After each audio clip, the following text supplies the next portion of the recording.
चलो देखो, पिछले क्लास में क्या खत्म किए थे बताओ? Transport of O2। चलो P50 के बारे में बताओ तुम। P50 हाँ हाँ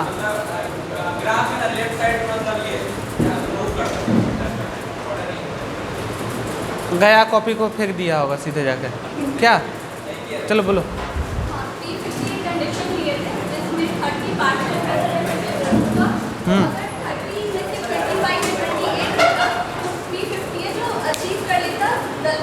अच्छा चलो ठीक है। फीवर के कंडीशन में ग्राफ किस साइड शिफ्ट होगा? अगर फीवर होगा तब? हाँ सही बोल रही है, सही बोल रही है। पूछे फीवर होगा तो ग्राफ किस साइड शिफ्ट करेगा? Right side. राइट साइड जो शिफ्ट करता है उसको क्या बोलते हैं बताओ?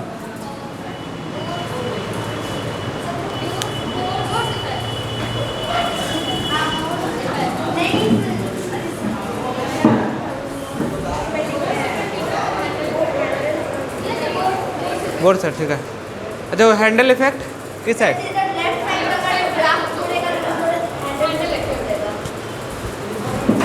चलो देखो, पीछे वाला क्लास में तो किसी को कोई दिक्कत नहीं है, जाके अच्छा से सीरियसली पढ़ लेना उसको। सुनो अब जो होगा क्या होगा देखो, नेक्स्ट टॉपिक है हमारा कौन? Transport of CO2। तो देखो ऑक्सीजन का जो ट्रांसपोर्ट कर रहे थे वो कहाँ से कर रहे थे बताओ? ऑक्सीजन का कंसंट्रेशन कहाँ था ज़्यादा? लंग्स से। तो एल्वियोली से कहाँ जा रहे थे? अब देखो अब क्या कर रहा है? ट्रांसपोर्ट ऑफ किसका कर रहा है? CO2। तो CO2 का कंसंट्रेशन ज़्यादा कहाँ है? तो अब कहाँ जाएगा? लंग्स। देखो ये थोड़ा सा मतलब कंजेस्टेड टाइप का टॉपिक है, ठीक है ना। थोड़ा सा लगेगा कि भारी है क्योंकि इसमें बहुत सारा मैकेनिज्म चलता है, ठीक है ना। यहाँ पे हम बर्गर शिफ्टिंग होगा, क्लोराइड शिफ्टिंग होगा, क्यों होगा इसके बारे में तो थोड़ा सा लेंदी है। डायग्राम जो बनाओगे उसको है ना थोड़ा सा साफ साफ बनाना, तब समझ में आएगा। हम बनाते हैं डायग्राम, तुम लोग भी बनाना।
तो ड्रॉ करो सर।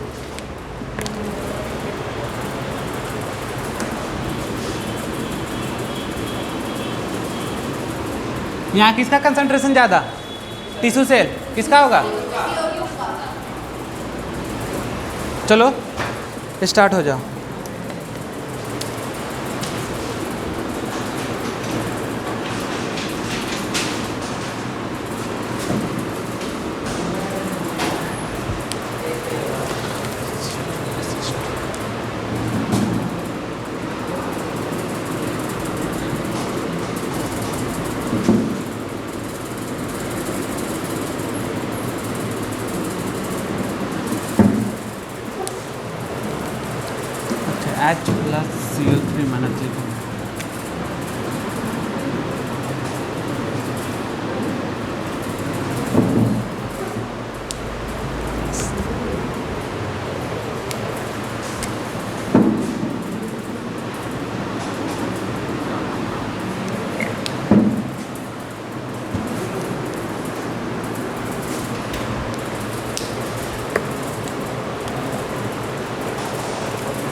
रिएक्शन बता सकती है, बताओ क्या होगा।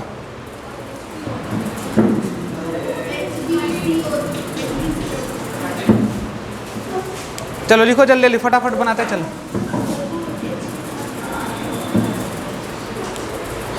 डायग्राम क्लियर क्लियर लिखना, पहले बोल रहे हैं, नहीं तो कंफ्यूज हो जाओगे।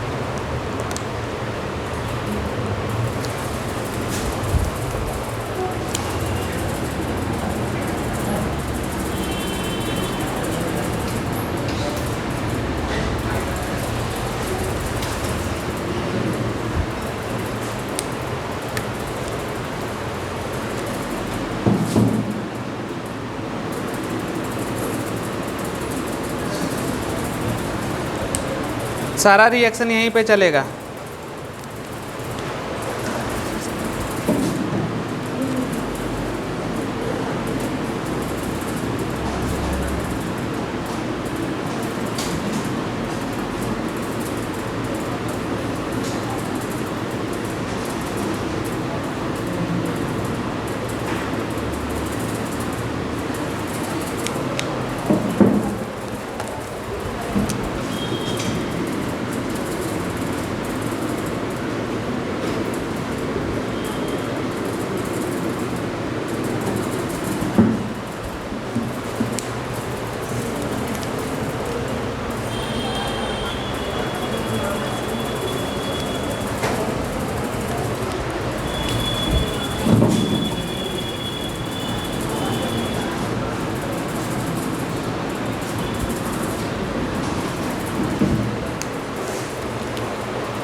हो गया? हाँ लगभग बन गया।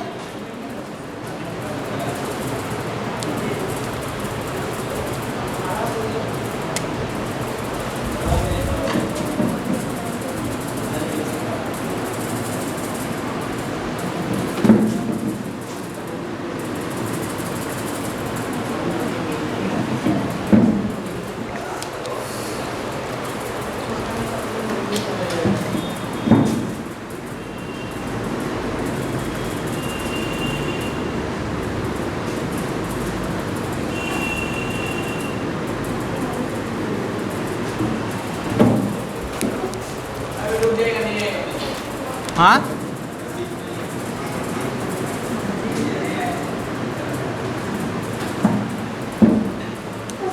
चलो अब तुम लोग बनाओ।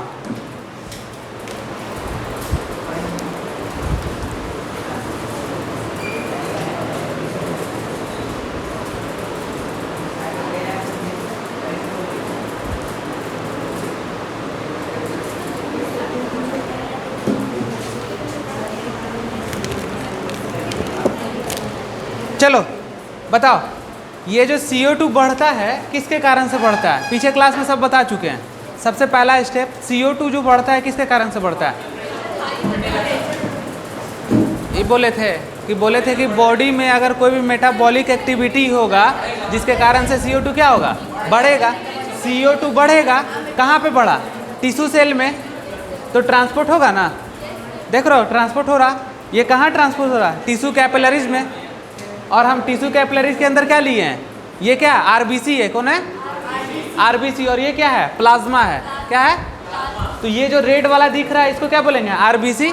और इसके बगल बगल क्या है? प्लाज्मा है। क्या है? प्लाज्मा है। नोट करके लिखो एक चीज, देखो अब देखो CO2 का ट्रांसपोर्ट, एक मिनट इधर देखो, CO2 का ट्रांसपोर्ट कितना तरीका से हो रहा बताओ? 3 तरीका से। लेकिन ऑक्सीजन का ट्रांसपोर्ट कितना तरीका से हो रहा था? 2 तरीका से। कितना कितना बताओ? और दूसरा 3%।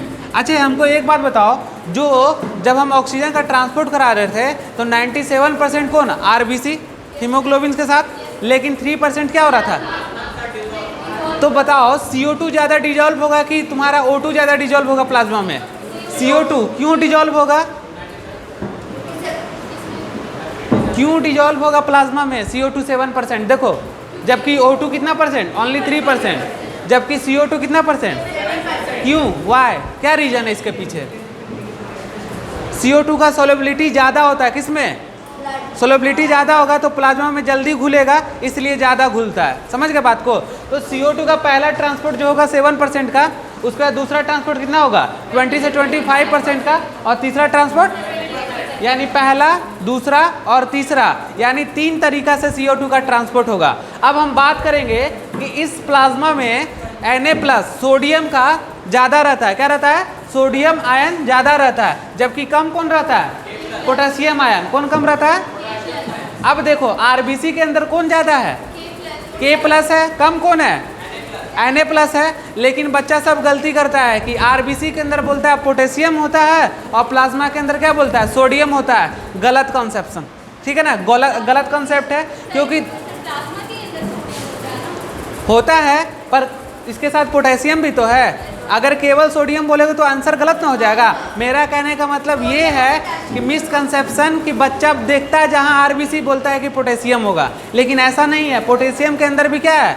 RBC के अंदर पोटेशियम और सोडियम दोनों है, और प्लाज्मा के अंदर भी क्या है? पोटेशियम और सोडियम दोनों। नोट करके लिख लो इसको। क्या होगा बताओ? प्लाज्मा के अंदर दोनों रहेगा और RBC के अंदर भी दोनों रहेगा। इस एक पॉइंट लिखो।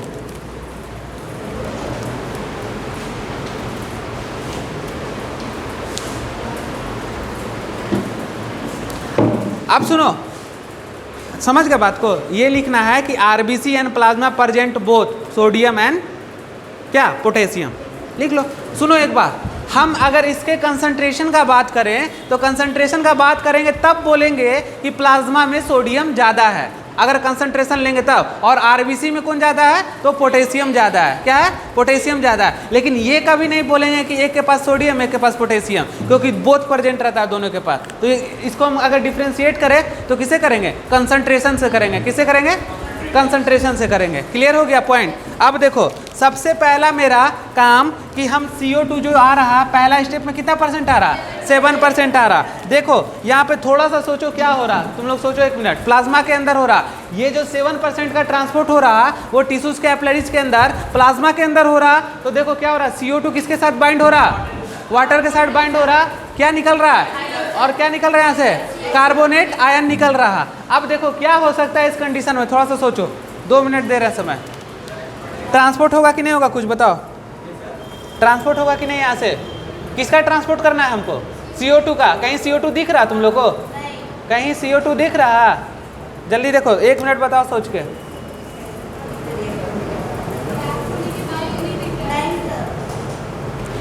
अरे CO2 इसका, CO2 तो इसमें ना आ गया।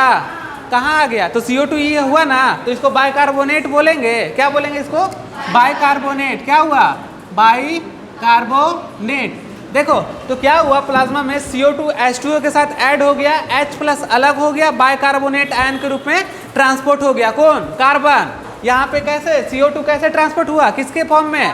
Bicarbonate ion. कार्बोनेट नहीं, बाइकार्बोनेट आयन के फॉर्म में। लेकिन अगर हम बात करेंगे कि CO2 ट्रांसपोर्ट हुआ, वो तो बाइकार्बोनेट के आयन के फॉर्म में ट्रांसपोर्ट हुआ, लेकिन यहाँ पे अगर इसके रिस्पेक्ट में बात करेंगे तो कैसे ट्रांसपोर्ट होगा बताओ? Na के पास तो सोडियम बाइकार्बोनेट। अगर इसके रिस्पेक्ट में बात करेंगे तो किसके? Potassium bicarbonate. यानी सिंपल तरीका से बात करेंगे तो बाइकार्बोनेट। अगर सोडियम आ गया तो सोडियम बाइकार्बोनेट, अगर पोटेशियम आ गया तो पोटेशियम बाइकार्बोनेट। तो first case is 7% CO2 transport from plasma, then consider क्या? Sodium, and then convert into the sodium bicarbonate, then again potassium bicarbonate। तो कितना तरीका से ट्रांसपोर्ट हुआ? First bicarbonate, second sodium bicarbonate, third क्या, पोटेशियम बाइकार्बोनेट। तो पहला स्टेप में लिख लो तुम लोग, कहीं जगह है, समझ में आया इतना? देखो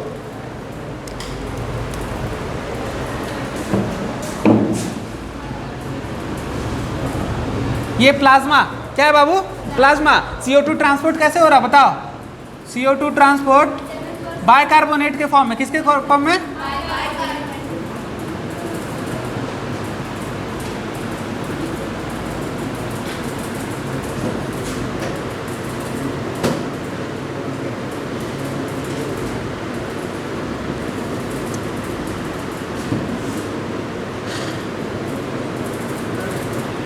देखो और अगर इसको बात करें सोडियम के प्रेजेंस में क्या होगा बाबू,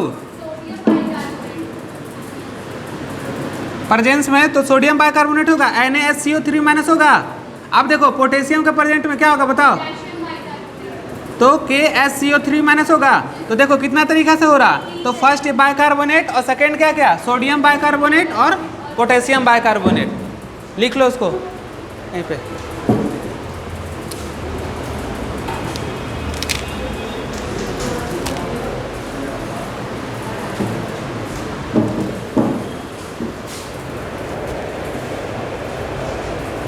समझ रहा जी, आ रहा समझ में?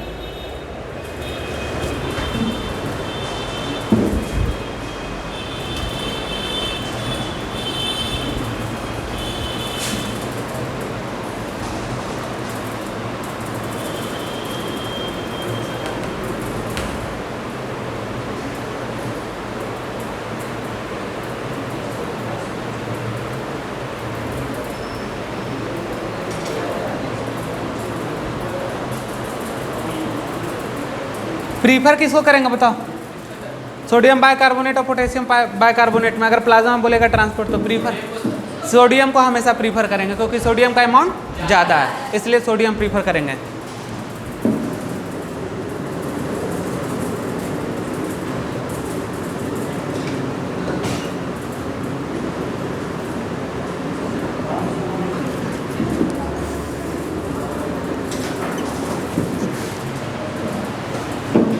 चलो पहला हो गया ना तुम लोग का, CO2 का पहला ट्रांसपोर्ट हो गया, पता चल गया कितना 7% के बारे में, कैसे कैसे हुआ।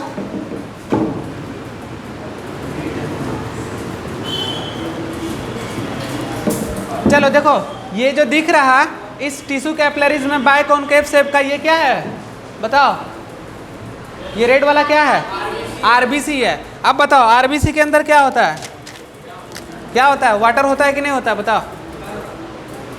हाँ, और वाटर होता है कि नहीं होता है, इतना पूछ रहे हैं बताओ।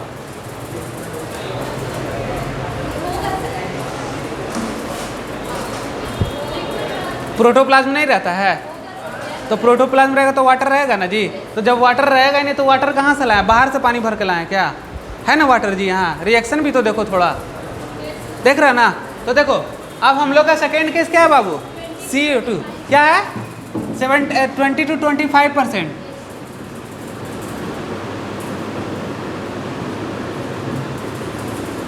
देखो ये वाला केस बताओ क्या हो रहा। अब RBC के अंदर का केस तुम लोग बताओ, CO2 किसके साथ बाइंड हो रहा, जल्दी देखो फटाफट।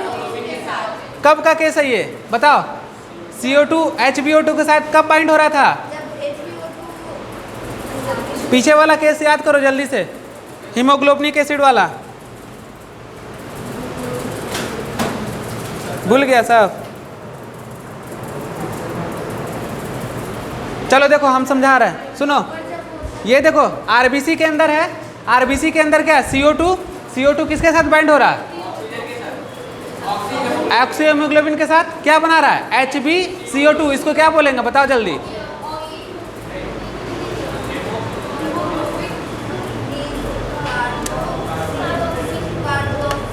ऑक्सीजन हीमोग्लोबिन के किस आयन से बाइंड होता था जल्दी बताओ। ऑक्सीजन का जब हम ऐड कर रहे थे, ऑक्सीजन का जब एडिशन हो रहा था तो आयरन क्या था, हीमोग्लोबिन का किस पार्ट से, ऑक्सीजन फेरिक मतलब आयरन से बाइंड हो रहा था। लेकिन यहाँ पे जो कार्बन डाइऑक्साइड है हीमोग्लोबिन का किस पार्ट से बाइंड हो रहा, एमीन ग्रुप से, किससे, एमीन ग्रुप से। तो ये क्या होगा कार्ब एमिनो। NCERT निकालो, देखो NCERT निकालो सब।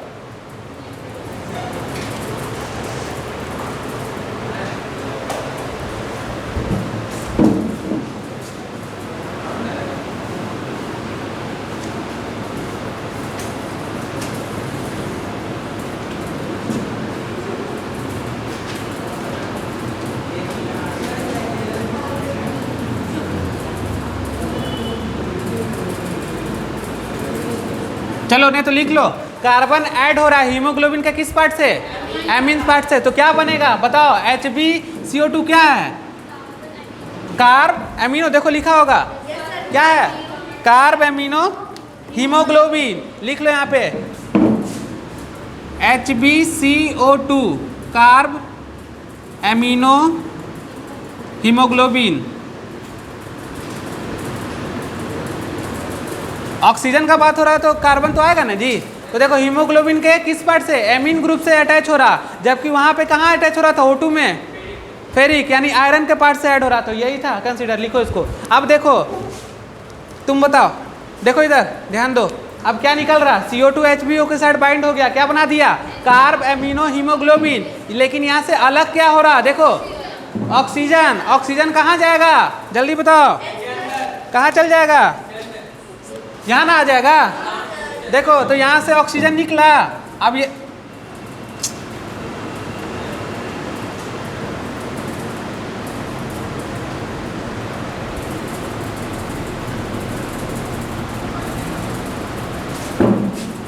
आ गया, और देखो और निकल रहा ऑक्सीजन, निकल रहा, ये ऑक्सीजन भी कहाँ जाएगा बताओ,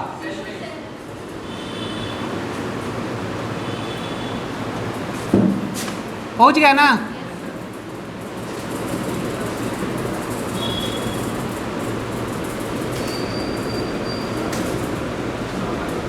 डायग्राम थोड़ा बाबू बड़ा ही बनाओ तो फायदा रहेगा तुम लोग के लिए भी।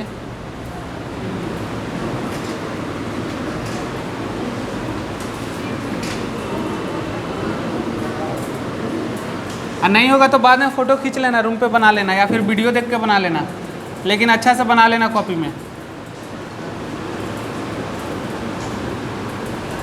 चलो आया समझ में,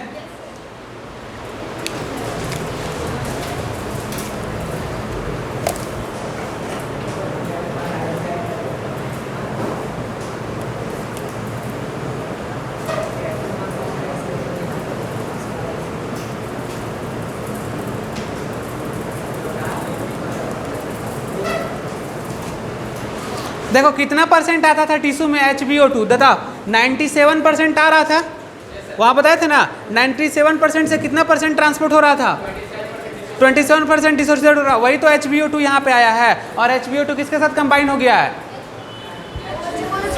हाँ वही चीज़, हाँ वही आया है HbO2 वहाँ, और CO2 से कंबाइंड होके वहाँ पे क्या बना दिया, कार्ब एमिनो, तो समझ रहे हो बात को ना, तो जो HbO2 जो टिश्यू से लेकर आ रहे थे वहाँ पे O2 क्या हो रहा था, वहाँ से रिलीज हो रहा था ना, तो कितना परसेंट तुम्हारा डिसोसिएट हो रहा था, 27% डिसोसिएट हो रहा था, तो वही HbO2 यहाँ पे आया और कार्बन डाइऑक्साइड के साथ क्या किया, ऐड करके क्या बना दिया, HbCO2, और O2 यहाँ से रिलीज कर दिया, और O2 कहाँ पहुँच गया, सेल में पहुँच गया, यहाँ पे टिश्यू सेल में, ठीक है, समझ गए बात को, यहाँ तक क्लियर है, कोई दिक्कत। चलो अब हम लोग थर्ड केस बात करेंगे, किसके बारे में पता,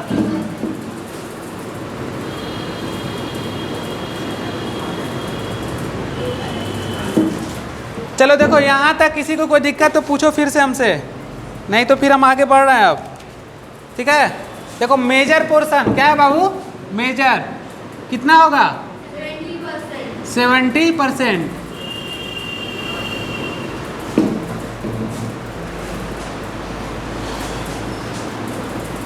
देखो आरबीसी के अंदर प्रोटोप्लाज्म के पास वाटर, और वाटर रहेगा तो कार्बन डाइऑक्साइड आया CO2 70%, और वाटर के साथ कंबाइंड होके क्या बना दिया, H+ निकल गया, और HCO3 बाइकार्बोनेट बना दिया। पर ये रिएक्शन जो होता है इतना फास्ट होता है कि सिंपल रिएक्शन जो होता है उससे 5000 गुना ज़्यादा फास्ट होता है, मतलब माइन्यूट सेकेंड में क्या होता है, कन्वर्ट हो जाता है। तो जैसे CO2 आया उसको तुरंत H+ के फॉर्म में नहीं, अब बाइकार्बोनेट के फॉर्म में कन्वर्ट कर देगा, क्योंकि यहाँ पे सबसे फास्टेस्ट एंजाइम कौन है, कार्बोनिक एनहाइड्रेज। क्या है, कार्बोनिक एनहाइड्रेज। कार्बोनिक एनहाइड्रेज एक ऐसा एंजाइम है जो कि सबसे ज़्यादा फास्ट रिएक्शन करता है, सिंपल रिएक्शन की तुलना में 5000 गुना टाइम फास्ट होता है। तो तुरंत जैसे CO2 आएगा उसको बाइकार्बोनेट के फॉर्म में कन्वर्ट कर देगा। समझ रहे बात को, तो लिखो कार्बोनिक एनहाइड्रेज के बारे में, फास्टेस्ट एंजाइम।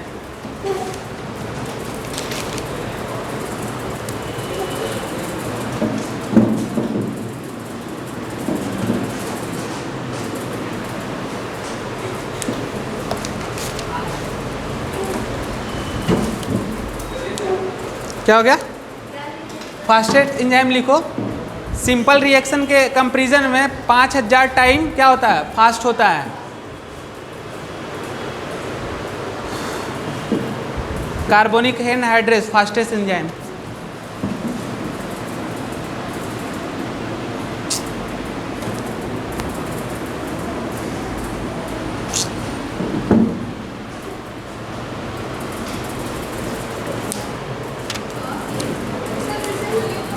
एक मिनट रुक जाओ।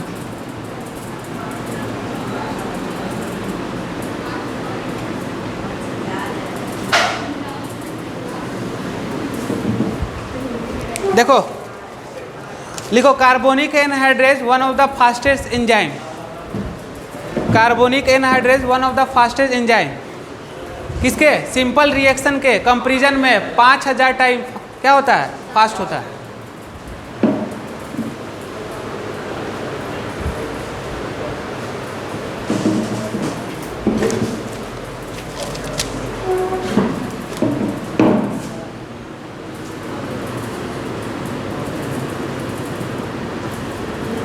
लिख लो ना, कितना टाइम बताओ बताओ,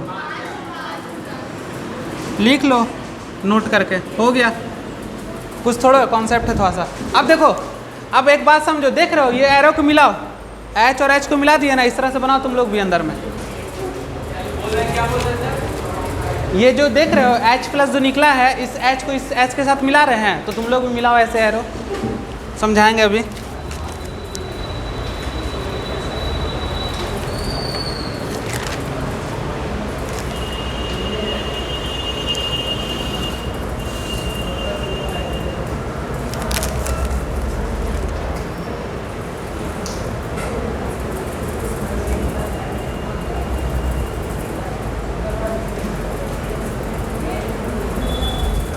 देखो बाबू सुनो, यहाँ देखो, देखो फिर से CO2 70% गोज टू RBC।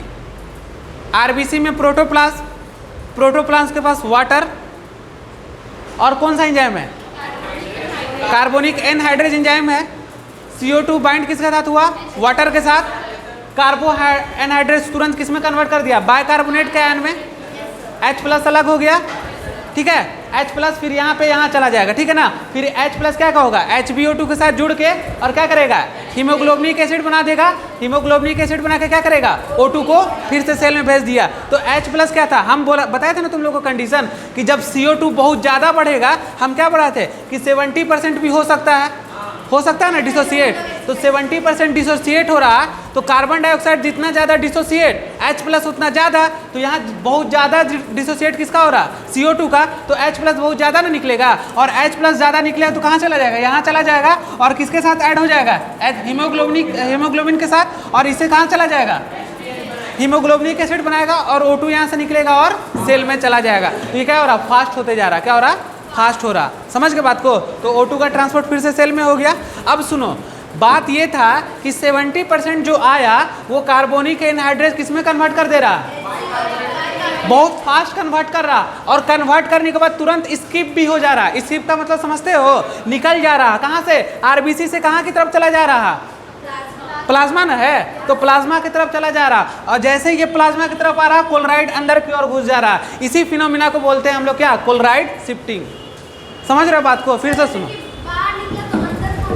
सुनो फिर से सुनो कॉन्सेप्ट। 70% डिसोसिएट हुआ, CO2 क्या हुआ? H2O के साथ बाइंड हुआ। Carbonic anhydrase fastest enzyme convert into क्या? बाइकार्बोनेट। बाइकार्बोनेट आयन जैसे बनेगा वो तुरंत स्किप होगा। कहाँ से? RBC से। कहाँ चला गया? प्लाज्मा में। और प्लाज्मा में क्या था? क्लोरीन। और क्लोरीन क्या किया? अंदर की ओर शिफ्ट चला गया। बाइकार्बोनेट बाहर, क्लोरीन अंदर। जब बाइकार्बोनेट बाहर आएगा, क्लोराइड अंदर जाएगा। इसी को क्या बोलते हैं? क्लोराइड शिफ्टिंग बोलते हैं। और इसी को क्या बोलते हैं? हमबर्गर फिनोमिना बोलते हैं। कौन फिनोमिना? हमबर्गर।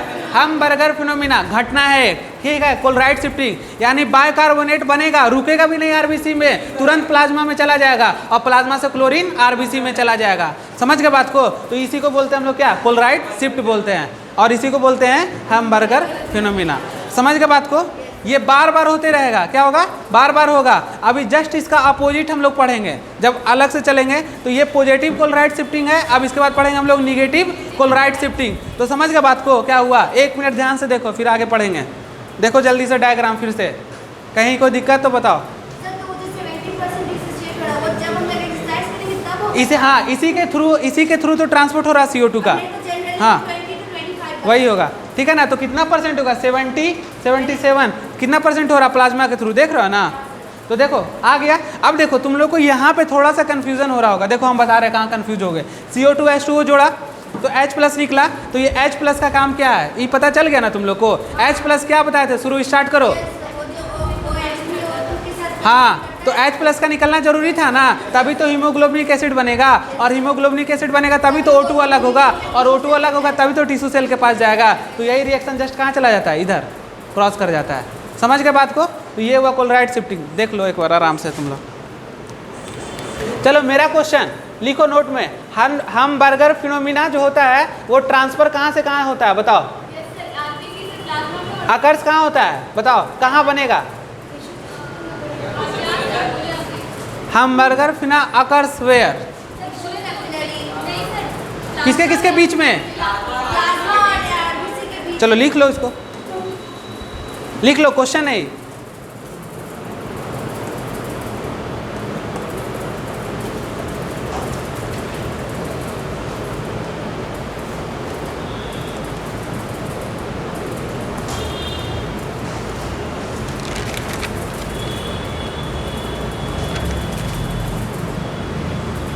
अब सुनो अब देखो क्लोराइड शिफ्टिंग तो हो गया।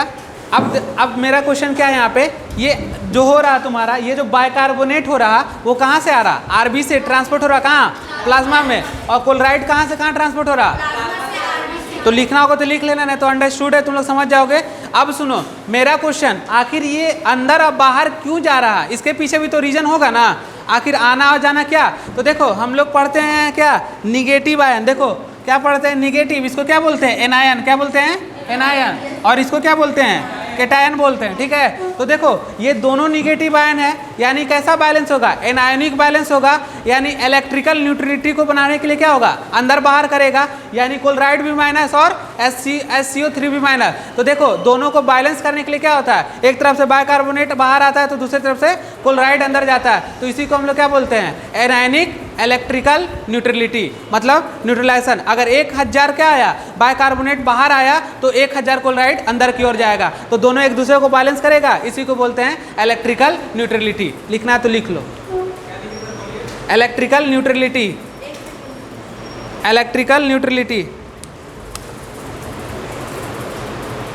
SCO3 बाइकार्बोनेट जितना आउट, क्लोराइड उतना अंदर, समझ रहे हो। देखो इलेक्ट्रिकल न्यूट्रलिटी में लिखेंगे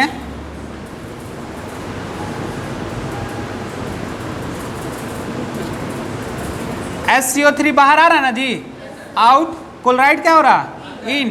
तो देखो ये भी 1000 होगा तो ये भी 1000 मान के चलेंगे, तो दोनों एक दूसरे को बैलेंस कर रहा ना, हाँ इसी को बोलते हैं इलेक्ट्रिकल न्यूट्रलिटी।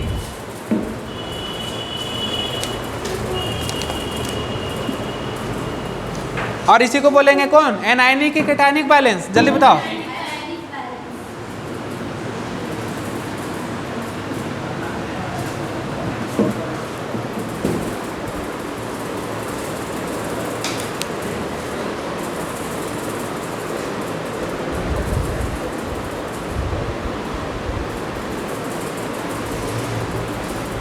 हो गया, समझ गए इतना तक। अब लिखो एक पॉइंट लिखो, हमबर्गर फिनोमिना और क्लोराइड शिफ्ट, हमबर्गर फिनोमिना और क्लोराइड शिफ्ट, नोट करके लिखो, हमबर्गर फिनोमिना और क्लोराइड शिफ्ट। पहला पॉइंट लिखो,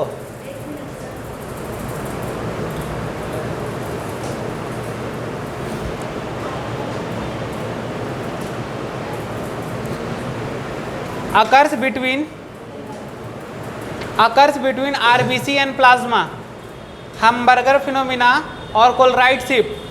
पहला point, occurs between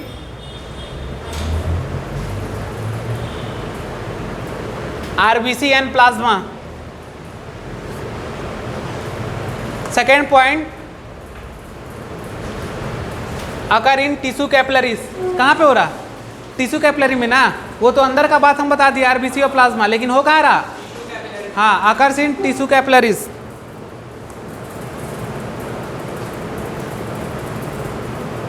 SCO3, third point लिखो, SCO3 bicarbonate out from RBC.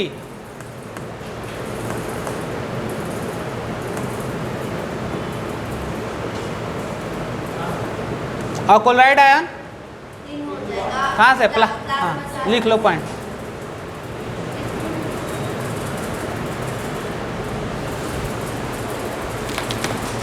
आखिर इतना घटना क्यों घटा? ये हैमबर्गर फिनोमेना और क्लोराइड शिफ्ट क्यों करा है? बताओ, किसके ट्रांसपोर्ट के लिए करा है? बताओ, CO2 के ट्रांसपोर्ट के लिए. तो ये सारा पॉइंट क्या है? CO2 का ट्रांसपोर्ट कराता है. क्या कराता है? समझ में आया इतना कि नहीं आया? दिमाग का बत्ती जला? अब देखो, जैसे जैसे कार्बोनेट आयन बाहर आ रहा तो क्या होगा? बताओ, कार्बोनेट बाहर आएगा तो क्या बनेगा? सोडियम बाइकार्बोनेट बनेगा. और क्या बनेगा? Potassium bicarbonate. प्रीफर किसको करेंगे? बताओ, सोडियम नहीं, यहाँ पोटेशियम नहीं, पूरा में सोडियम ही करेंगे हम लोग, क्योंकि आखिर तो अल्टीमेटली प्लाज्मा में ना. तो सोडियम क्या करेंगे? Sodium bicarbonate. हम शुरू में ही बता चुके हैं, सोडियम बाइकार्बोनेट को लेंगे, ठीक है ना, क्योंकि ये तो आरबीसी से बाहर आ रहा प्लाज्मा में. हाँ, चलो देखो, अब देखो क्वेश्चन लिखो, इंपॉर्टेंट क्वेश्चन.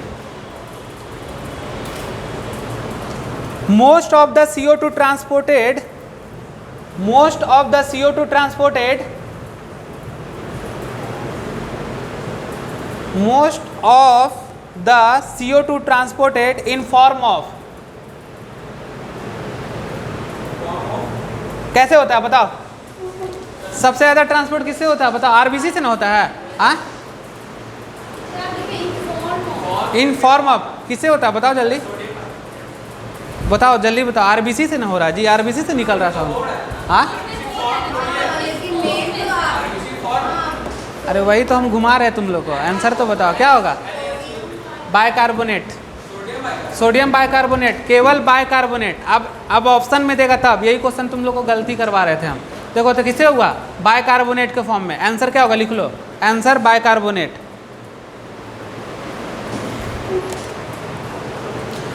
अगर ऑप्शन में बाइकार्बोनेट ना हो तब क्या आंसर करेंगे? Sodium bicarbonate. समझ गए बात को? नहीं तो बोझ बता सीधे बोल देगा आरबीसी से हो रहा. अरे आरबीसी से तो बस यहाँ बन रहा, ट्रांसपोर्ट तो यहाँ ना हो रहा. मेन तो यहाँ है, मेन तो ट्रांसपोर्ट यहाँ ना आया, इसको ट्रांसपोर्ट होना पड़ेगा. हाँ, चलो मिटा दे डायग्राम. एक डायग्राम और है अभी.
चलो बनाओ इसको.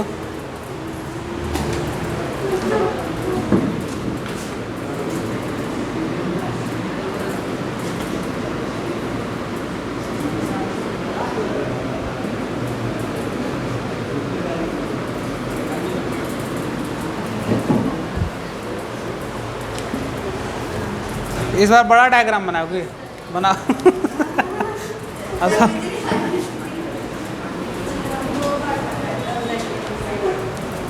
देखो बिना डायग्राम का कुछ हो सकता है, बताओ ये सब लैंग्वेज में समझ में आएगा? कुछ लिखा तो देंगे, डायग्राम से आसान हो जाता है।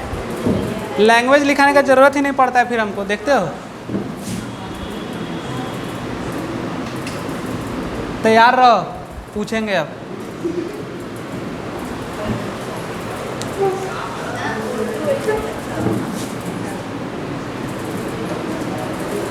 C3 minus plus H plus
चलो चलो जल्दी जल्दी।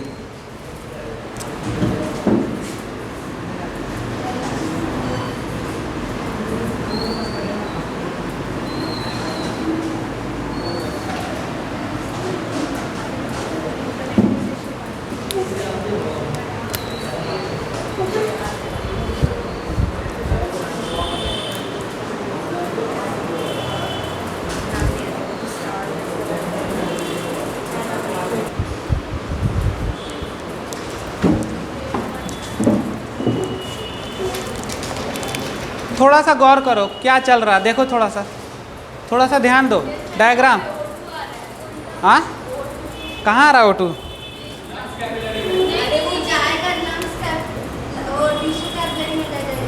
देखो देखो जल्दी, ये तो जान रहे हो ना प्लाज्मा है, प्लाज्मा के बारे में जान रहे हो ना सब।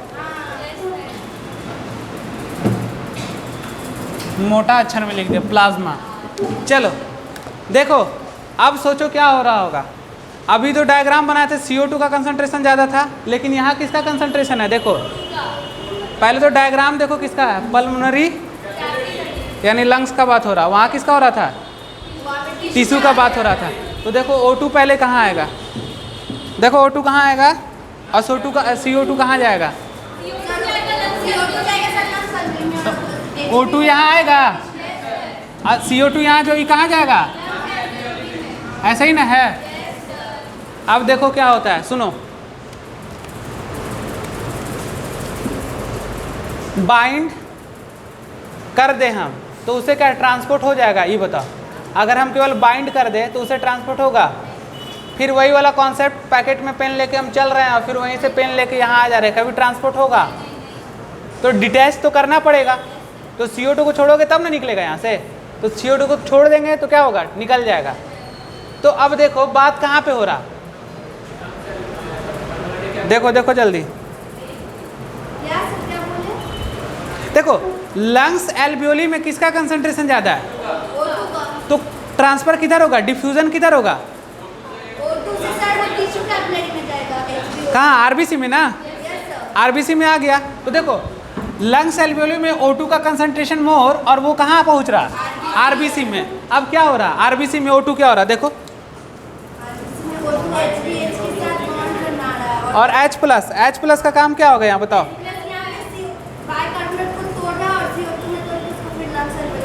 तो सेकेंड रिएक्शन क्या है उस समय?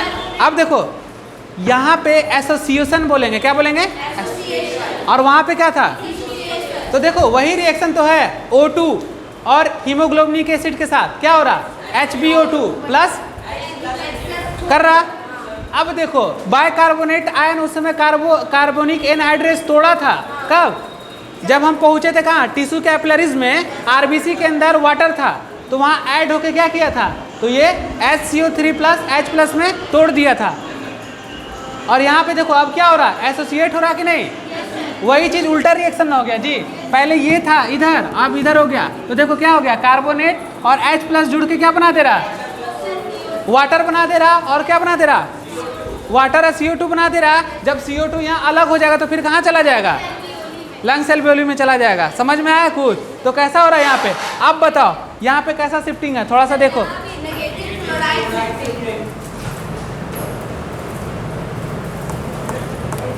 समझ में आ रहा कुछ, देखो अपने से।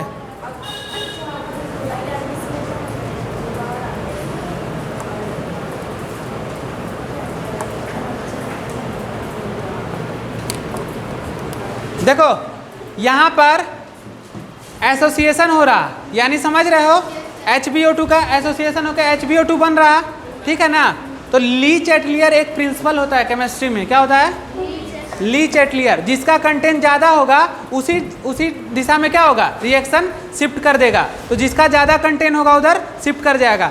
तो यहाँ पे इतना से मतलब है हमको कि ये बस क्या करा रहा है, पहले डिसोसिएट कराए थे, अब एसोसिएट करा रहा है, और एसोसिएट कराने के बाद क्या कर रहे हैं, लंग्स के पास हम किसको भेज दे रहे हैं, CO2 को, और लंग्स से हम कहाँ O2 ले आ रहे हैं, RBC में ले आ रहे हैं, ठीक है। तो ये हो गया तुम्हारा क्या। अब देखो पहले क्या हो रहा था बताओ, तो डिसोसिएशन में कैसा हो रहा था तुम्हारा शिफ्टिंग, क्लोराइड शिफ्टिंग हो रहा था, यानी कि बाइकार्बोनेट आयन बाहर आ रहा था और अंदर आ रहा था। तो देखो अब कैसा शिफ्टिंग हो रहा,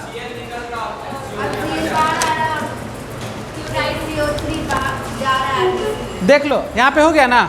अब देखो, अब अच्छा कॉन्सेप्ट, इतना लिख लिए, अब आ जाओ यहाँ पर O2 क्या करा रहा है, HBH के साथ मिलके क्या बना रहा बताओ, HbO2 और H+ बना रहा।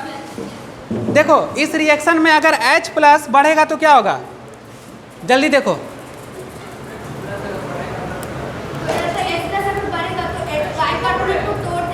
अरे देखो क्या हो रहा कि ये H+ है, जब ये अलग होगा तो ये अपना पार्टनर को खोजेगा ना जी, वहाँ पार्टनर खोजा था ना, H+ उधर पार्टनर खोज के क्या कर दिया था, उस डायग्राम में देखो जो ऐसे बनाए थे, H+ यहाँ था और H+ यहाँ था, जो यहाँ से ऐसे चला गया था, तो ये अपने पार्टनर को खोजेगा।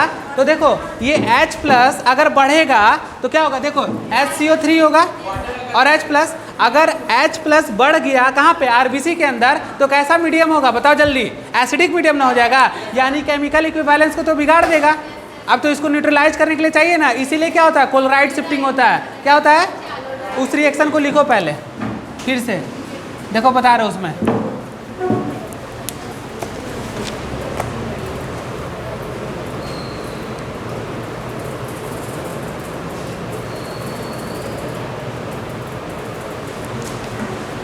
देखो फिर से सुनो, ये केस एसोसिएशन का, ठीक है। हम क्या किए, O2 को हीमोग्लोबिनिक एसिड के साथ बाइंड किए, क्या बना, HbO2 और H+ बना। अब ये H+ यहाँ आया बाइकार्बोनेट के साथ, अगर इसका कंसंट्रेशन बढ़ेगा तो बताओ कैसा मीडियम हो जाएगा, एसिडिक मीडियम हो जाएगा। इसके अंदर क्या एसिडिक मीडियम हो जाएगा तो गड़बड़ ना हो जाएगा RBC। तो इसको बैलेंस करने के लिए अब क्या करेंगे, जो बाइकार्बोनेट बाहर आया था प्लाज्मा में, अब उसको अंदर डालेंगे, और जो क्लोराइड अंदर गया था उसको बाहर लाएंगे। तो निगेटिव क्लोराइड शिफ्टिंग क्यों कर रहे हैं, क्योंकि इसका बैलेंस को बना के रखे, क्यों, क्योंकि यहाँ पे H+ का मीडियम ज़्यादा होगा तो ये एसिडिक हो जाएगा, तो इसका केमिकल इक्विवेलेंस बिगड़ जाएगा। इसलिए हम लोग क्यों कराते हैं, निगेटिव क्लोराइड शिफ्टिंग कराते हैं। समझ में आया ये, चलो लिखो, हो गया ना। अब लिखो, क्वेश्चन लिखो, क्लोराइड शिफ्ट।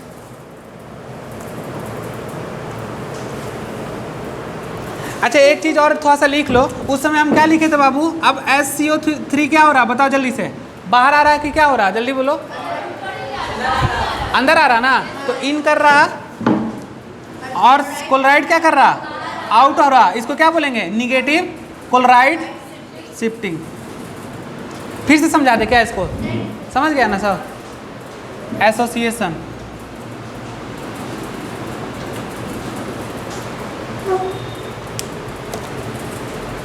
अब लिखो इंपॉर्टेंट पॉइंट सब।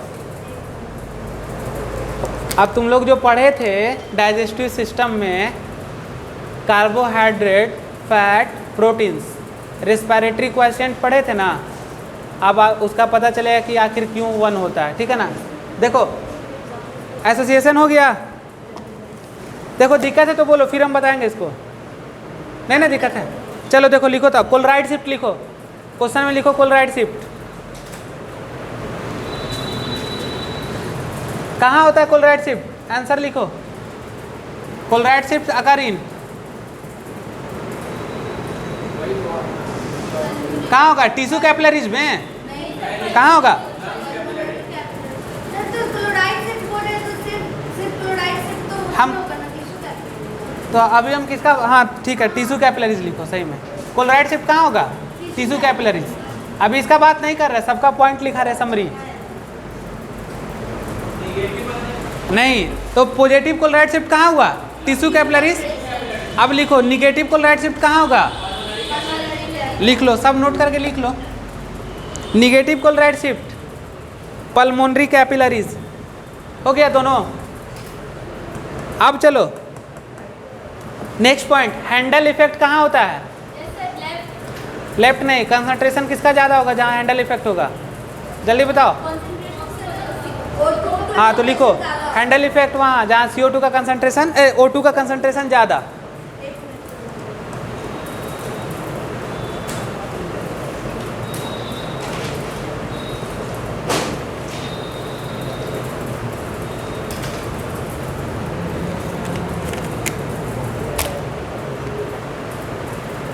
हैंडल इफेक्ट क्या चाहता है, CO2 का ट्रांसफर चाहता है, तो वहाँ से CO2 रिलीज करेगा तब तो लंग्स एल्वियोली के पास भेजेगा, यही ना करेगा जी।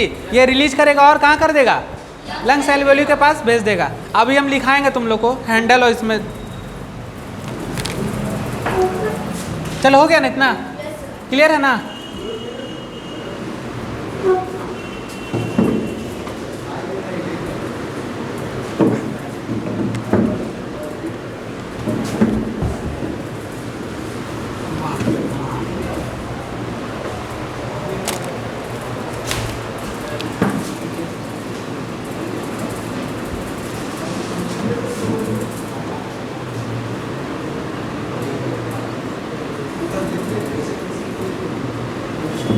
लिखो ऐसे बोर्स और हेल्डेन,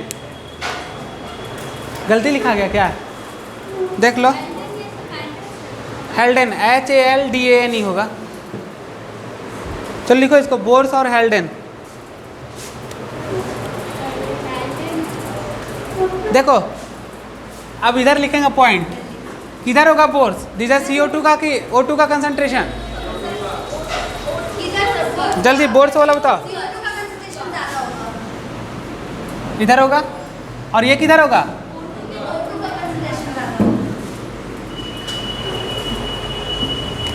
ये कहाँ होगा बताओ, टिश्यू कैपिलरीज।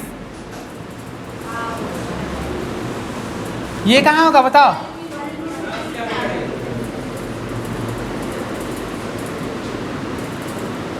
यहाँ कंफ्यूज मत होना, पल्मोनरी मतलब लंग ही होता है। ये क्या चाहता है, ये करना क्या चाहता है, डिसोसिएशन ऑफ HbO2।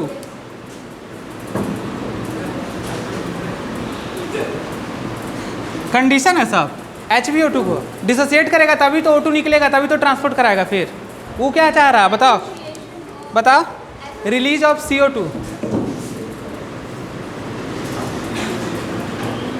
पूरा हंस रहा, पूछ देंगे बीच में से तो बस चल जाएगा। देखो बताओ, अब ये कराएगा help in transport of O2।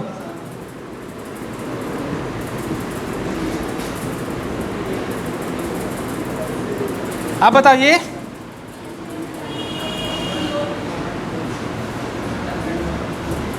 चलो दोनों का हो गया ना क्लियर। अब देखो क्वेश्चन मेरा,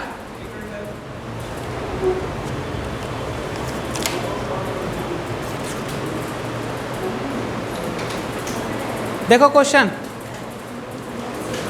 हो गया। अब बताओ कितना, वो जो 20% वॉल्यूम जो बताए थे हम, 20% बताए थे ना जी, कितना ml ऑक्सीजन 100 ml ब्लड में ट्रांसपोर्ट करा रहा था, कितना ml? तो CO2 100 ml में कितना ट्रांसपोर्ट होगा? हाँ, देखो इसको मिटा रहे हैं, सुनो अब।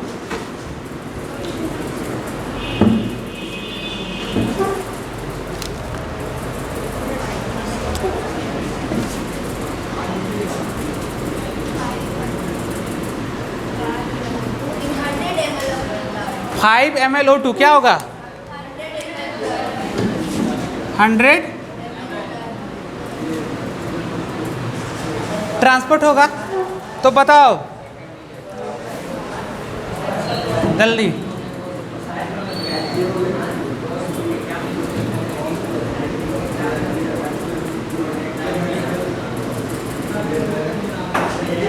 अरे बात मत करो यार, शांत रहो।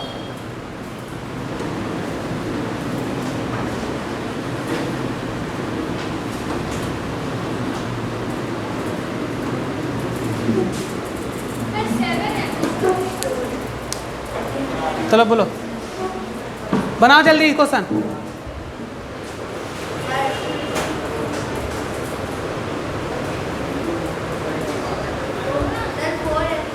हाँ सही है। देखो बोल तो दिए आंसर, लेकिन इसका वो तो सुनना होगा ना एक्सप्लेनेशन। देखो 5 MlO2 ट्रांसपोर्ट होता है कितना? 100 ml ब्लड में, और 4 ml CO2 ट्रांसपोर्ट होता है। कंक्लूजन तो यही ना है निकला कि कितना ट्रांसपोर्ट होगा। उतना देर से कहानी चल रहा था, आंसर तो यही है। तो दो केस हुआ, आखिर 4 ml ही क्यों गया और ये 5 ml क्यों गया? अब क्वेश्चन मार्क। अब देखो, अब NCERT में देखो क्यों, अब तो कुछ नहीं पता चलेगा, एक्सप्लेनेशन थोड़ा होगा वहाँ। देखो जितना O2 लेते हैं, एक्सप्लेनेशन सुनो, जितना O2 लेते हैं उतना CO2, क्या बोल दिए, उल्टा बोल दिए क्या? हाँ, जितना O2 लेते हैं उतना CO2 को बाहर निकालते हैं क्या? फिर सोचो, जल्दी सोचो। जितना O2 लेते हैं उतना CO2 को बाहर नहीं निकालते हैं, कम निकालते हैं। यानी O2 ज़्यादा ना लेते हैं और CO2 कम निकालते हैं, तो इसलिए क्या होगा, इसका कम होगा। तो देखो ये कम क्या होगा, तो हमेशा O2 जितना लिए और CO2 को कम निकाले तो रेस्पिरेटरी क्वाशिएंट होता है। क्या होता है? रेस्पिरेटरी क्वाशिएंट। ये कितना होता है तुम्हारा? Less than 1। क्या होगा? Less than 1। क्यों होता है लेस देन 1 रेस्पिरेटरी क्वाशिएंट? क्योंकि जितना O2 लिए उतना CO2 को हम बाहर नहीं कर पाए। क्या किए? तो देखो जैसे हम 5 ml क्या लिए, O2 लिए, और क्या किए, 4 ml O2 को, यानी इसको इन किए और इसको आउट किए, तो देख रहे हो लेस देन 1 होगा कि नहीं होगा? हो जाएगा। तो इसलिए क्या होता है, ये पूरा इसका रेस्पिरेटरी क्वाशिएंट, हाँ क्वाशिएंट बोलते हैं, ठीक है ना। जितना लिए हम उतना बाहर CO2 को नहीं निकाल रहा है। अब लेकिन क्वेश्चन सुनो, हमारे बॉडी में एनर्जी का सोर्स क्या है? कार्बोहाइड्रेट है। कार्बोहाइड्रेट है ना जी। तो कार्बोहाइड्रेट तुम लोग को कहाँ पढ़ा थे? डाइजेस्टिव सिस्टम में क्या पढ़ाया था? बताओ जरा, याद है कुछ? बताओ बताओ।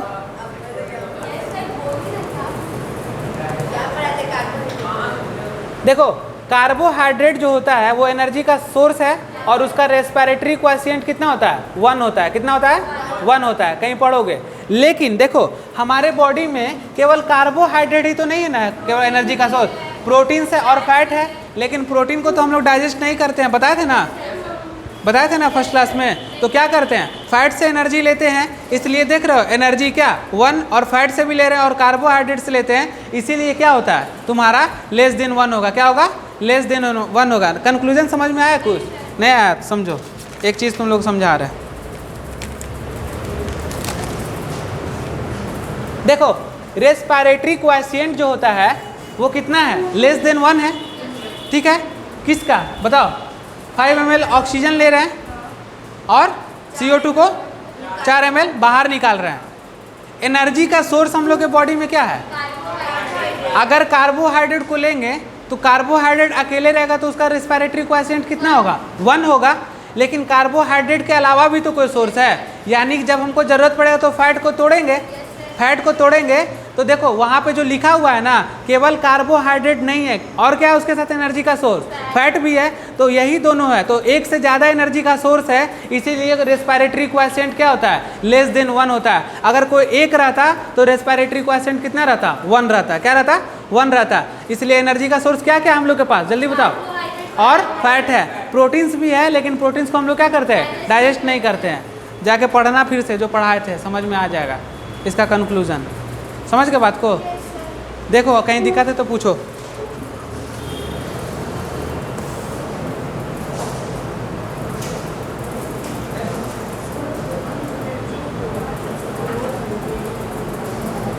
नहीं समझ में आया, फिर से समझाएं, फिर से समझोगे। देखो सुनो, अगर हमारे बॉडी में देखो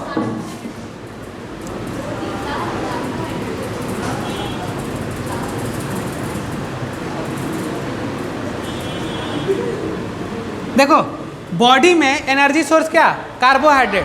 केवल कार्बोहाइड्रेट रहता तो इसका रेस्पिरेटरी क्वोशिएंट कितना होता, 1 होता।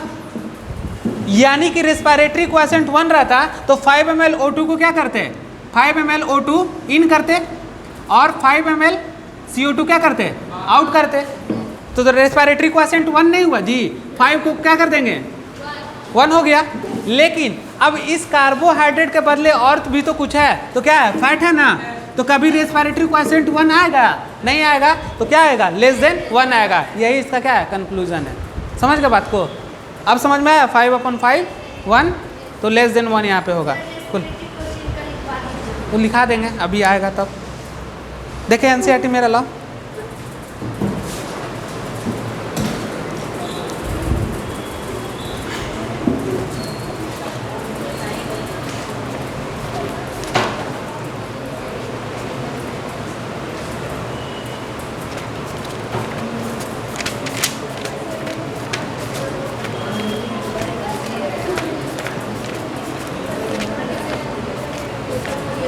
देखो पेज नंबर निकालो, 236 236 236। देखो कंक्लूजन कहाँ है, पढ़ाया कहाँ गया है, देखो आ गया। देखो यहाँ पे क्या लिखा हुआ है, रेस्पिरेटरी, पेज नंबर 236 में है। देखो क्या लिखा हुआ है, let us now look the another aspect of respiration as you now during aerobic respirations O2 is consume and CO2 release. देख रहे हो, O2 को अंदर कर रहे हैं और CO2 को बाहर निकाल रहे हैं। देखो एनसीईआरटी कहाँ पढ़ाया, वहाँ बताया, यहाँ प्लांट में देख रहे हैं, एनिमल में पढ़ रहे हैं। समझ में आ रहा कुछ, इसको बोलते हैं कोरिलेट करना। आगे पढ़ो। The ratio of the volume of CO2 evolved to the volume of O2 consumed in respiratory is called respiratory quotient। तो देखो रेस्पिरेटरी क्वोशिएंट का मतलब क्या हुआ, जितना O2 को अंदर लिए और जितना CO2 को बाहर निकाले, इवॉल्व और यूज्ड, उसको क्या बोलेंगे, रेस्पिरेटरी क्वोशिएंट बोलेंगे। तो देखो रेस्पिरेटरी क्वोशिएंट इक्वल टू क्या होता है, देखो यहाँ पे लिखा देते हैं थोड़ा सा। देखो रेस्पिरेटरी क्वोशिएंट होता है, बताओ, वॉल्यूम ऑफ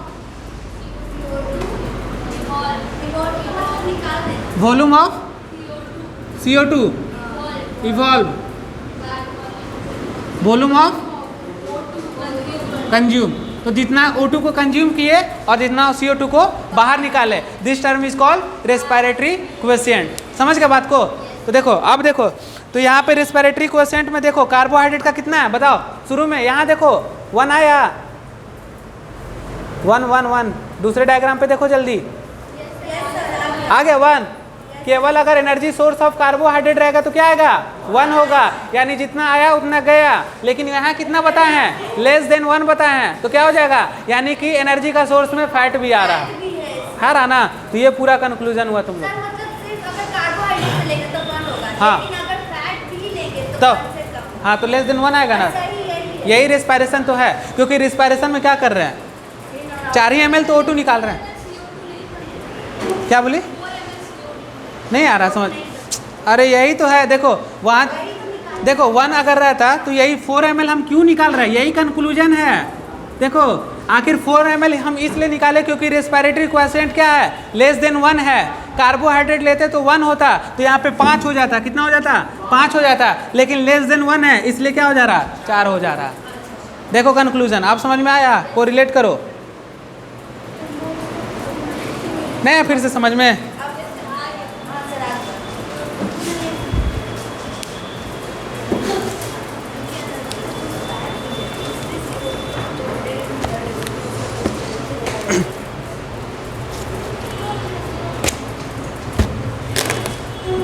फिर से समझा दे?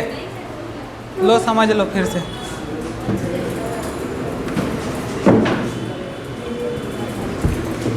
चलो देखो सुनो एक बार, ध्यान दो इधर बोर्ड पे। क्या बोल रहे हैं कि कितना ml ऑक्सीजन ले रहे हैं बताओ? ये क्या है? CO2 इवॉल्व है।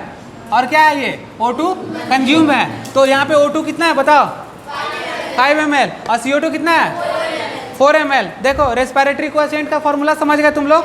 हम क्या बोल रहे हैं कि यहाँ पे 4 ml CO2 क्यों ट्रांसपोर्ट हो रहा? 4 ml CO2 का क्यों ट्रांसपोर्ट हो रहा? क्यों? क्योंकि एनर्जी का सोर्स जो है वो क्या है? कार्बोहाइड्रेट है। तो कार्बोहाइड्रेट केवल रहेगा तो क्या हो जाएगा? 1 हो जाएगा। क्या हो जाएगा? 1 होगा। क्या होगा? 1 होगा। तो यहाँ पे क्या आ जाएगा? 5 हो जाएगा। लेकिन हमारे बॉडी में पता चला है कि कार्बोहाइड्रेट के अलावा एनर्जी के सोर्स के रूप में प्रोटीन और फैट भी है। तो अब क्या हो जाएगा? लेस देन 1 हो जाएगा। यानी तो कितना हो जाएगा? ये लेस देन 1 हो जाएगा तो क्या होगा? इससे 1 होगा तो 4 हो जाएगा ना जी। अब थोड़ा सा तुम लोग भी अपना दिमाग लगाना। चलो ठीक है, नेक्स्ट वाला में अब खत्म हो जाएगा, एंड हो जाएगा चैप्टर। डिसऑर्डर बचा। डिसऑर्डर बचा है थोड़ा सा, और एक टॉपिक बचा है 2 मिनट का, उसके बाद फिर डिसऑर्डर पढ़ा रहे हैं।